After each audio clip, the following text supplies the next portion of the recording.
welcome. Let's take a look at our top story. The Houthis have issued a warning to Western forces, promising a strong and effective response. This follows strikes by the US and the UK on alleged radar facilities in Yemen on Saturday. The United States carried out another strike in Yemen in the early hours of Saturday. The strikes have added to concerns about the escalation of a conflict. Now, that has spread through West Asia following the crisis between Israel and Hamas, with Iran's allies also entering the fray from Yemen, Lebanon, Syria and Iraq. During his departure to Camp David on Saturday evening, US President Joe Biden was asked whether the US had reached out to Iran. Now, this over the latest set of strikes on Houthi-controlled positions in Yemen. Listen in to what he had to say.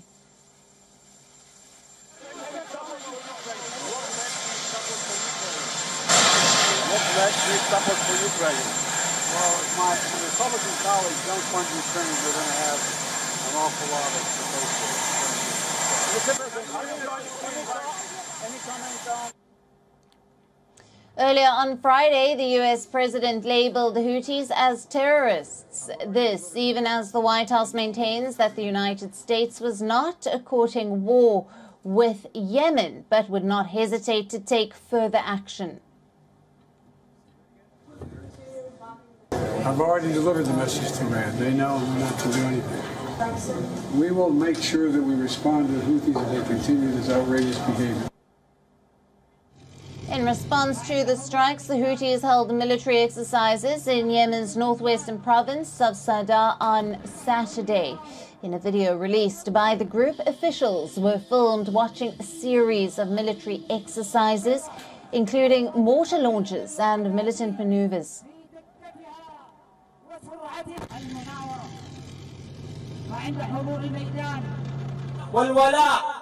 From this majestic field, we renew our pledge and loyalty to the commander. May God protect him, to remain loyal and true to his directives, listening and obedient. And when meeting the enemy, we are steadfast. We are ready to sacrifice. And we long for martyrdom. We, in the 6th Military Zone, assure our dear people and the free Arab and Islamic nation of our readiness to fight the battle of the promised conquest and holy jihad with America and Israel. Meanwhile, British Prime Minister Rishi Sunak, who is currently in Ukraine, addressed the Houthi attacks taking place in the Red Sea. The leader warned that these attacks were not only disrupting global economy, but also destabilizing the region by putting innocents at risk. Speaking on what has been termed as the largest attack on a British naval workship in decades, Sunak has added that the UK needed to send a strong signal to the Houthis, arguing in favour of the strikes that aim to disrupt their ability to conduct the said attacks. The British Prime Minister was also asked why he bypassed the Parliament to take action, to which he responded that the decision to strike back was taken with the Cabinet, opposition politicians and the operations brief room in confidence. Sunak further hinted at a full statement in Parliament on Monday. Sunak's decision to bypass the Parliament has not been received well by certain leaders. Layla Moran, the Liberal Democrat spokesperson on foreign affairs, has called for a retrospective vote on the action in the Red Sea and for MPs to be recalled to Parliament. Moran has further stressed that in such cases the Parliament should not be bypassed.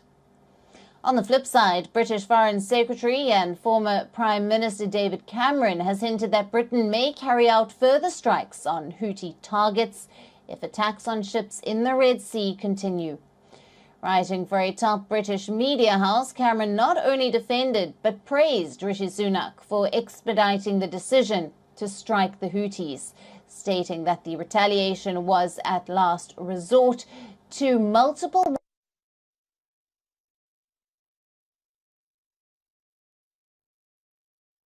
American request.